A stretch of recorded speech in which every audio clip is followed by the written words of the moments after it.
بسم اللہ الرحمن الرحیم۔ فجر کے بعد اللہ کی لاڈلی تسبیح جو پڑھنے والے کو زمین سے آسمان تک پہنچا دیتی ہے۔ یہ تسبیح وہی پڑھتا ہے جسے اللہ چن لیتا ہے۔ وہ تسبیح یہ ہے۔ محترم ناظرین، آج آپ کی خدمت میں ایک انتہائی اہم اور روحانیت پر مبنی تسبیح کا عمل لے کر حاضر ہوا ہوں۔ یہ ایسی تسبیح ہے جس کے اندر دنیا آخرت کے بے شمار خزانے پوشیدہ ہیں، اور وہ راز جنہیں اللہ کریم نے نصیب والوں کے لیے مخصوص فرمایا ہے۔ یہ راز وہ ہیں جو فجر کی نماز کے بعد پڑھی جانے والی تسبیح کے اندر چھپے ہیں۔ اس تسبیح کو حضور پاک صلی اللہ علیہ وآلہ وسلم بھی کثرت سے پڑھتے تھے۔ نماز فجر کے بعد یہ تسبیح لازمی پڑھیں، کیونکہ یہ وہ تسبیح ہے جو دل کی گہرائیوں سے اٹھتی ہے، اللہ کے نام سے، اور امید ہے کہ یہ پیغام ہر اس دل تک پہنچے گا جو سچائی کی تلاش میں ہے، ہر اس جان کو روشنی پہنچے گی جو اللہ کی رضا کی راہ میں سرشار ہے۔ ناظرین، سب سے پہلے تو یہ جاننا ضروری ہے کہ نماز فجر دن کا آغاز، روشنی کی پہلی کرن، سناٹے کی آسودگی اور اللہ کی رحمتوں کی برسات ہے۔ یہ وہ وقت ہے جب انسان کا دل اللہ کے قریب ترین ہوتا ہے، تغافل اور دنیاوی مشاغل ختم ہوتے ہیں، آسمان نے اپنی سیشن کھولی ہوتی ہے، اور ہر چیز میں اللہ کی عظمت اور خلقت کا سب سے بہتر اظہار ہوتا ہے۔ ایسے وقت میں جو تسبیح پڑھی جائے وہ نہ صرف دل کی تسکین کا ذریعہ بنتی ہے، بلکہ روحانی اور دنیاوی دونوں طرح کے فوائد سے مالا مال ہوتی ہے۔ یہی وہ وقت ہے جب اللہ کریم کو انسان کی التجائیں زیادہ قبولیت سے سنائی دیتی ہیں، جب سناٹے کی خلوت میں بندہ اپنے خالق کے سامنے عاجزی اور خشوع کے ساتھ کھڑا ہوتا ہے۔ ناظرین، فجر کا وقت بہت ہی بابرکت ہوتا ہے۔ یہ وہ لمحے ہوتے ہیں جن میں اللہ تعالیٰ کی خاص رحمتیں نازل ہوتی ہیں۔ جب ایک بندہ نیند آرام کو چھوڑ کر اللہ کے سامنے جھکتا ہے تو آسمانوں سے رحمت کے دروازے کھل جاتے ہیں۔ فجر کی نماز صرف ایک عبادت نہیں، بلکہ یہ بندے کی زندگی میں نئی روشنی، نئی امید اور ایک نئی برکت کا آغاز ہوتی ہے۔ نبی کریم صلی اللہ علیہ وآلہ وسلم نے فرمایا کہ تمہارے لیے صبح کے وقت میں برکت رکھی گئی ہے۔ جس نے دن کی شروعات اللہ کے ذکر سے کی، وہ دن اس کے لیے آسان کر دیا جاتا ہے، مشکلات اس سے دور ہو جاتی ہیں، اور اس کا رزق اللہ کے حکم سے بڑھا دیا جاتا ہے۔ تو فجر کا وقت وہ وقت ہے جب فرشتے بندوں کے لیے دعائیں کرتے ہیں، اور وہ بندے جو فجر کے وقت تسبیحات اور ذکر و اذکار کرتے ہیں، ان کے لیے اللہ تعالیٰ رزق کے دروازے کھول دیتے ہیں۔ تو جس گھر میں فجر کے وقت اللہ تعالیٰ کا ذکر اور تسبیحات ہوتی ہیں، اس گھر سے نحوستیں، پریشانیاں، فکر و فاقہ، بے برکتی، بے سکونی، بیماری، دل کا اندھیرا اور رزق کی تنگی سب کچھ دور ہو جاتا ہے۔ ناظرین، نماز اسلام کا ستون اور بندے کا رب سے رابطہ ہے۔ یہ ایمان کی علامت، دلوں کا سکون اور روح کی غذا ہے۔ دن میں 5 مرتبہ نماز پڑھنا اللہ تعالیٰ کا حکم اور محبوب رسول صلی اللہ علیہ وآلہ وسلم کی سنت ہے۔ نماز انسان کو برائیوں سے روکتی ہے، شیطان کو دور کرتی ہے اور انسان کو پاکیزگی عطا کرتی ہے۔ جو بندہ نماز قائم کرتا ہے وہ گویا اپنی زندگی کو اللہ کے نور سے منور کرتا ہے۔ نماز کے بغیر زندگی بے مقصد اور دل و دماغ بے چین رہتے ہیں۔ نماز کا پابند انسان اللہ کا محبوب بندہ بن جاتا ہے۔ اسی لیے رسول اکرم صلی اللہ علیہ وآلہ وسلم نے فرمایا، نماز دین کا ستون ہے، جس نے اسے قائم کیا اس نے دین کو قائم کیا۔ بس جو بندہ دنیا و آخرت کی کامیابی چاہتا ہے وہ نماز کو اپنی زندگی کا لازمی حصہ بنا لے۔ اسی طرح نماز فجر دن کی پہلی عبادت ہے جو انسان کی روحانی، جسمانی اور دینی زندگی میں بیداری کا پیغام دیتی ہے۔ فجر کی نماز کی فضیلت بے شمار ہے۔ رسول اللہ صلی اللہ علیہ وآلہ وسلم نے فرمایا، جو شخص فجر اور عصر کی نماز پڑھتا ہے وہ جنت میں داخل ہوگا۔ فجر کی نماز مومن کے چہرے پر نور، دل میں سکون اور زندگی میں برکت کا ذریعہ ہے۔ یہ وہ وقت ہوتا ہے جب فرشتے بندوں کے اعمال اللہ کی بارگاہ میں لے جاتے ہیں، اور سب سے پہلا سوال نماز کے متعلق ہی کیا جاتا ہے۔ حضرت جندب بن عبداللہ رضی اللہ تعالیٰ عنہ سے روایت ہے کہ نبی کریم صلی اللہ علیہ وآلہ وسلم نے فرمایا، جو شخص فجر کی نماز پڑھتا ہے وہ اللہ کی حفاظت میں آ جاتا ہے۔ حضرت ابو ہریرہ رضی اللہ تعالیٰ عنہ سے روایت ہے کہ رسول اللہ صلی اللہ علیہ وآلہ وسلم نے فرمایا، فجر اور عشاء کی نماز منافقین پر سب سے زیادہ بھاری ہے۔ اگر تم جانتے کہ ان میں کیا اجر ہے تو رینگتے ہوئے بھی آتے۔ نبی کریم صلی اللہ علیہ وآلہ وسلم نے فرمایا، 2 رکعت فجر سنت دنیا و مافیہ سے بہتر ہے۔ حضرت عثمان رضی اللہ تعالیٰ عنہ سے روایت ہے کہ نبی صلی اللہ علیہ وآلہ وسلم نے فرمایا، جس نے عشاء کی نماز جماعت کے ساتھ پڑھی گویا اس نے آدھی رات قیام کیا، اور جس نے فجر کی نماز جماعت کے ساتھ پڑھی گویا اس نے پوری رات قیام کیا۔ نبی کریم صلی اللہ علیہ وآلہ وسلم نے فرمایا، جو شخص فجر کی نماز ادا کرتا ہے اس پر جہنم کی آگ حرام کر دی جاتی ہے۔ نبی کریم صلی اللہ علیہ وآلہ وسلم نے فرمایا، فجر کی نماز کے بعد جب تک سورج طلوع نہ ہو ذکر میں مشغول رہنے والے کے لیے حج اور عمرہ کا ثواب لکھا جاتا ہے۔ نبی کریم صلی اللہ علیہ وآلہ وسلم نے فرمایا، فجر کی نماز کے وقت اللہ تعالیٰ اپنے خاص فرشتوں کو زمین پر بھیجتا ہے جو ذکر کرنے والوں کے ساتھ مصافحہ کرتے ہیں۔ حضرت ابو موسیٰ اشعری رضی اللہ تعالیٰ عنہ سے روایت ہے کہ نبی صلی اللہ علیہ وآلہ وسلم نے فرمایا، جو شخص صبح و شام اللہ کا ذکر کرتا ہے اللہ تعالیٰ اس کے لیے جنت میں ایک باغ لگا دیتا ہے۔ نبی کریم صلی اللہ علیہ وآلہ وسلم نے فرمایا، فجر کے وقت رزق تقسیم ہوتا ہے، جو سویا رہتا ہے وہ اپنے نصیب سے محروم رہتا ہے۔ حضرت علی رضی اللہ تعالیٰ عنہ فرماتے ہیں، میں نے رسول اللہ صلی اللہ علیہ وآلہ وسلم سے سنا کہ فجر کے بعد سستی اور غفلت انسان کو دنیا و آخرت دونوں میں محروم کر دیتی ہے۔ فجر کی نماز انسان کو سستی، غفلت اور نفس کے دھوکے سے نکال کر اللہ کے قریب کر دیتی ہے۔ یہ وقت دعا کے قبول ہونے کا ہے اور رزق میں کشادگی کا سبب بھی۔ جو شخص فجر کی نماز کو اہمیت دیتا ہے اس کے دن کا آغاز رحمت، روشنی اور کامیابی سے ہوتا ہے۔ ہمارا آج کا وظیفہ بھی نماز فجر کے بعد ایک ایسی تسبیح پڑھنے کا عمل ہے کہ جس کے بارے میں حضرت محمد صلی اللہ علیہ وآلہ وسلم نے فرمایا کہ جو یہ تسبیح پڑھ لیتا ہے اگر وہ غریب ہے تو امیر کر دیا جاتا ہے، اگر وہ بیمار ہے تو صحت عطا ہو جاتی ہے، اور اگر وہ حاجت مند ہے تو اللہ تعالیٰ اس کی ہر حاجت کو پورا کرتا ہے، کیونکہ اس تسبیح میں دنیا و آخرت کے راز پوشیدہ ہیں، اور خوش نصیب ہیں وہ لوگ جو یہ تسبیح کا عمل کرتے ہیں۔ تو اس تسبیح کے بارے میں جاننے کے لیے گزارش ہے کہ ویڈیو کو آخر تک لازمی دیکھیے گا۔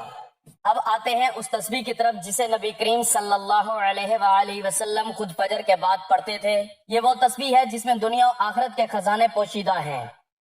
یہ وہ راز ہیں جن سے اللہ تعالیٰ نصیب والوں کو خاص فضل و کرم عطا فرماتا ہے۔ ایسی تسبیح جو دل کو سکون بخشتی ہے اور انسان کے ایمان کو مضبوطی عطا کرتی ہے، جس میں اللہ تعالیٰ کی رضا اور مغفرت کا دروازہ ہے، اور ہر لفظ ایک نورانی چشمہ ہے جو بندے کو اللہ کے قریب کرتا ہے۔ یہ تسبیح نہ محض الفاظوں کا مجموعہ ہے بلکہ ایک روحانی سفر ہے، ایک درجہ ہے، ایک مقام ہے، اور یہ مقام ہر اس شخص کے لیے ہے جو سچے دل سے چاہتا ہے کہ اللہ تعالیٰ کی رضا حاصل ہو، کہ دنیا کی بے حیثیتوں اور مشکلوں سے نجات ہو، کہ آخرت کا ٹھکانہ روشن ہو۔ محترم ناظرین، حضرت جعفر رضی اللہ تعالیٰ عنہ سے روایت ہے کہ رسول اکرم صلی اللہ علیہ وآلہ وسلم نے ارشاد فرمایا، بندے اور اس کے کفر کے درمیان فرق صرف نماز کا چھوڑنا ہے۔ نماز فجر دن کے آغاز کی پہلی نماز ہے جو پورے دن انسان کی محافظت رکھتی ہے۔ رسول اللہ صلی اللہ علیہ وآلہ وسلم نے ارشاد فرمایا، وہ شخص دوزخ میں نہیں جائے گا جو سورج نکلنے سے پہلے یعنی فجر اور سورج ڈوبنے سے پہلے یعنی عصر کی نماز پڑھے گا۔ رسول اللہ صلی اللہ علیہ وآلہ وسلم کو یہ فرماتے ہوئے سنا، وہ شخص ہرگز آگ میں داخل نہیں ہوگا جو سورج نکلنے اور اس کے غروب ہونے سے پہلے نماز پڑھتا ہے، یعنی فجر اور عصر کی نمازیں۔ اس پر تبصرے میں ایک آدمی نے ان سے کہا کہ آپ نے یہ روایت رسول اللہ صلی اللہ علیہ وآلہ وسلم سے سنی تھی؟ انہوں نے کہا ہاں۔ اس آدمی نے کہا، میں شہادت دیتا ہوں کہ میں نے بھی یہ روایت رسول اللہ صلی اللہ علیہ وآلہ وسلم سے سنی ہے، میرے دونوں کانوں نے اسے سنا اور میرے دل نے اسے یاد رکھا۔ امام احمد ابو ہریرہ رضی اللہ تعالیٰ عنہ سے روایت ہے کہ حضور نبی کریم صلی اللہ علیہ وآلہ وسلم فرماتے ہیں، رات اور دن کے ملائکہ نماز فجر اور عصر میں جمع ہوتے ہیں، جب وہ جاتے ہیں تو اللہ پاک ان سے فرماتا ہے کہاں سے آئے، حالانکہ وہ جانتا ہے۔ عرض کرتے ہیں تیرے بندوں کے پاس تھے، جب ہم ان کے پاس گئے تو وہ نماز پڑھ رہے تھے اور انہیں نماز پڑھتا چھوڑ کر تیرے پاس حاضر ہوئے۔ نبی کریم صلی اللہ علیہ وآلہ وسلم نے فرمایا، جس کی نماز فجر چھوٹ گئی گویا اس کا گھر اور سب لٹ گیا، یعنی فجر کی نماز کا فوت ہونا بربادی اعمال میں سے ہے۔ ناظرین، اللہ تعالیٰ کا ذکر کرنے سے انسان کو جہاں روحانی فوائد ملتے ہیں وہاں ساتھ دنیاوی فوائد بھی ملتے ہیں۔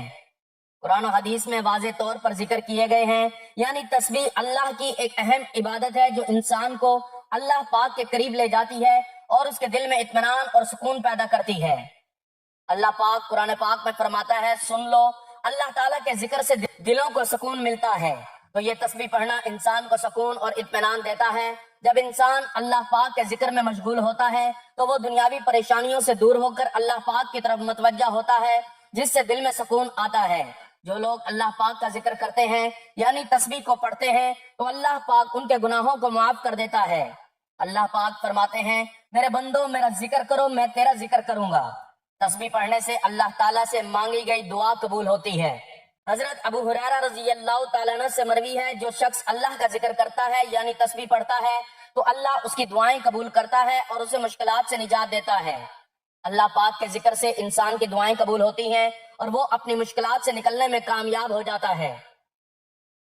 تسبیح پڑھنے سے انسان کی زندگی میں برکت آتی ہے۔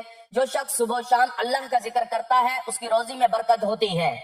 تو یہ تسبیح انسان کی روزمرہ زندگی میں برکت، کامیابی اور سکون لے آتی ہے۔ یہ عمل دنیا اور آخرت میں بھی کامیابی کا سبب بنتا ہے۔ اللہ پاک کی مدد اور حفاظت ملتی ہے۔ حضرت علی رضی اللہ تعالیٰ عنہ سے مروی ہے کہ جو شخص اللہ رب العزت کی تسبیح کرتا ہے اللہ پاک اس کی ہر پریشانی سے مدد کرتے ہیں۔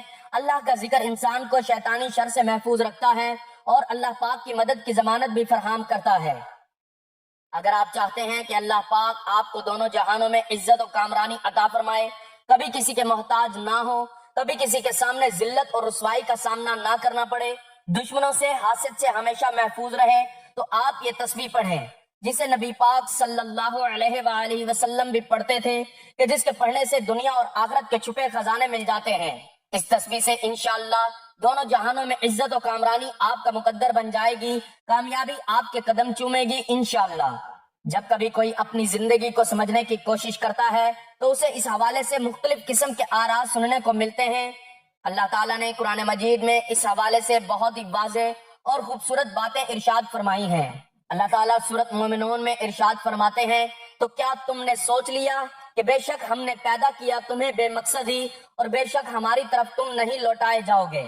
بس بہت بلند ہے اللہ جو حقیقی بادشاہ ہے، نہیں ہے کوئی معبود مگر وہ حقیقی رب ہے عزت والے عرش کا، اور جو پکارے اللہ پاک کے ساتھ کسی دوسرے معبود کو، نہیں کوئی دلیل اس کے پاس اس کی، تو بے شک اس کا حصہ اس کے رب کے پاس ہے۔ بلا شبہ یہ حقیقت ہے کہ کافر لوگ کبھی فلاح نہیں پائیں گے۔ سورۃ زاریات میں اللہ تعالیٰ نے انسانوں اور جنوں کی تخلیق کے مقصد کو نہایت اہم انداز میں واضح فرما دیا۔ اللہ تعالیٰ ارشاد فرماتے ہیں، اور میں نے ہی پیدا کیا جنوں اور انسانوں کو مگر اس لیے کہ وہ میری عبادت کریں۔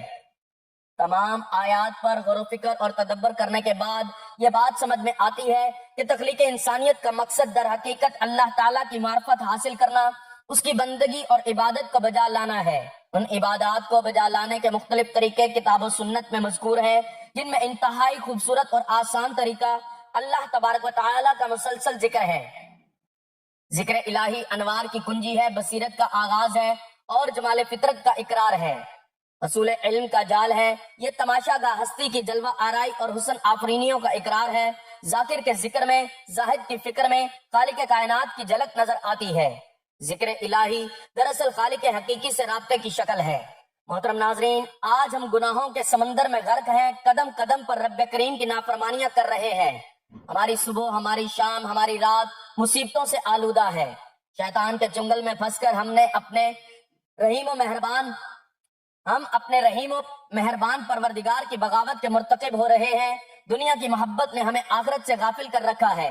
اس فانی، عارضی اور ختم ہو جانے والی زندگی کو نظر انداز بنایا ہوا ہے۔ خوف خدا، فکر آخرت اور بارگاہ الہی میں حاضری کا احساس معدوم ہوتا جا رہا ہے۔ نتیجہ سامنے ہے، گناہوں پر شرم ساری ہونا، اپنی لغزش کا اقرار کرنا اور اپنے جرم کا اعتراف کرنا وہ بابرکت عمل ہے جس کا توڑ شیطان کے پاس نہیں۔ امام اوزائی رحمت اللہ علیہ فرماتے ہیں، ابلیس نے اپنے چیلوں سے کہا، تم انسانوں کو کس طرح گمراہ کرتے ہو؟ وہ کہنے لگے، ہم ہر طریقے اور ہر کوشش سے انہیں گمراہ کرتے ہیں۔ ابلیس نے جواب میں کہا کہ استغفار کے بارے میں بھی کیا تم نے انہیں گمراہ کیا ہے؟ یہ سن کر ابلیس کے چیلوں نے کہا، استغفار وہ عمل ہے جو توحید باری تعالیٰ کے ساتھ جڑا ہوا، اس پر ہمارا زور کیسے چل سکتا ہے؟ ابلیس نے کہا، میں انسانوں کے درمیان ایسی چیز پھیلاؤں گا جس پر انہیں استغفار کرنے کی نوبت نہیں آئے گی۔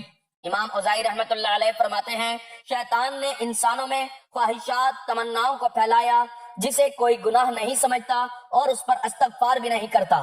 حضرت ابو سعید خدری رضی اللہ تعالیٰ عنہ کی روایت ہے، کہ جناب رسول کریم سرور کائنات صلی اللہ علیہ وآلہ وسلم نے ارشاد فرمایا، بے شک شیطان نے حق تعالیٰ سے کہا تھا، اے میرے رب تیری عزت کی قسم میں ہمیشہ تیرے بندوں کو گمراہ کرتا رہوں گا جب تک ان کی روحیں ان کے جسموں میں موجود رہیں گی۔ جواب میں اللہ رب العالمین نے ارشاد فرمایا، میری عزت کی قسم، میرے جلال کی قسم، میرے بلند مرتبے کی قسم، جب تک میرے بندے مجھ سے مغفرت طلب کرتے رہیں گے میں انہیں معاف کرتا رہوں گا۔